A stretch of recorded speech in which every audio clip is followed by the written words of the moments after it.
ኢየሱስ ዲቤወሙ ጌታችን ኢየሱስ ክርስቶስ ደግሞ በእነሱ ላይ ተቀመጠ።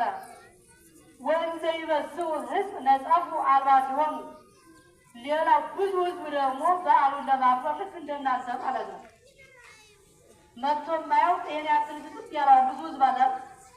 በዓሉን ለማክበር የተሰበሰቡ ሕዝቦች መምጣታቸውን እየነቀፉ አይደለም፣ መምጣታቸው መልካም ነው፣ ግን ሁልጊዜ ነው ለማለት ፈልጌ ነው። ያ ሁሉ ሕዝብ ልብሱን አንተ የተቀመጥባት አህያ መሬት መንካት የለባትም በማለት አነጠፉ። ልብስ ማንጠፍ ያልቻሉ ደግሞ ያገኙትን ዛፍ እየቆረጡ ጎዘጎዙ።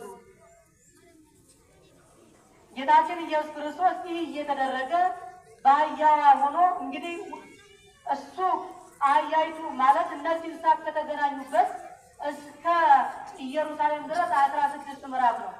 14ቱን በእግሩ ሄደና 2ቱን በእናቲቱ ሄደና የቤተ መቅደሱን ደግሞ 3 ጊዜ በልጅቷ አዞረ። ያን ጊዜ ከፊትም ከኋላም ሕፃናቱን ትልልቆቹን በጥቅሉ በ3ቱ የዕድሜ ክልል ያሉ አረጋውያን፣ ማዕከላውያን፣ ሕፃናት በጀርባ ያሉ አበ እመ ማለት የማይችሉ ሕፃናት ሁሉ ሆሳዕና በአርያም ለወልደ ዳዊት ቡሩክ ዘይመጽእ በስመ እግዚአብሔር ሆሳዕና በአርያም ለወልደ ዳዊት ለዳዊት ልጅ መድኃኒት መባል ይገባዋል፣ በእግዚአብሔር ስም የሚመጣ የተባረከ ነው እያሉ ዘመሩ። ሆሳዕና በአርያም አቤቱ አሁን አድን እያሉ ዘመሩ። በዚህ ጊዜ ወተሃውካ ኩላ ኢየሩሳሌም በሕፃናቱ ዝማሬ ለክርስቶስ በሚደረግ አምልኮ ምስጋና ኢየሩሳሌም ታወከች። ያን ጊዜ ጸሐፍት ፈሪሳውያንና ይህን ምስጋና የማይወዱ ቀረባሉና እባክህን ዝም እንዲሉ ንገራቸው በማለት ነገራቸው።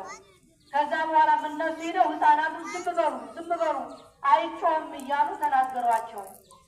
ያን ጊዜ ለእመያረምሙ እሙንቱ ይኬልው አልባን እንዘ ይብሉ ሆሳዕና በአርያም እነዚህን አንደበት ያላቸውን ሕፃናት ዝም በሉ ብትሏቸው አለ ግዛን የሌላቸው ድንጋዮች ተነስተው ሰዎቹን ተክተው ይዘምራሉ በማለት ሲናገር ሰዎቹ ዝም አሉ። ድንጋዩ ተነስቶ ዘመረ።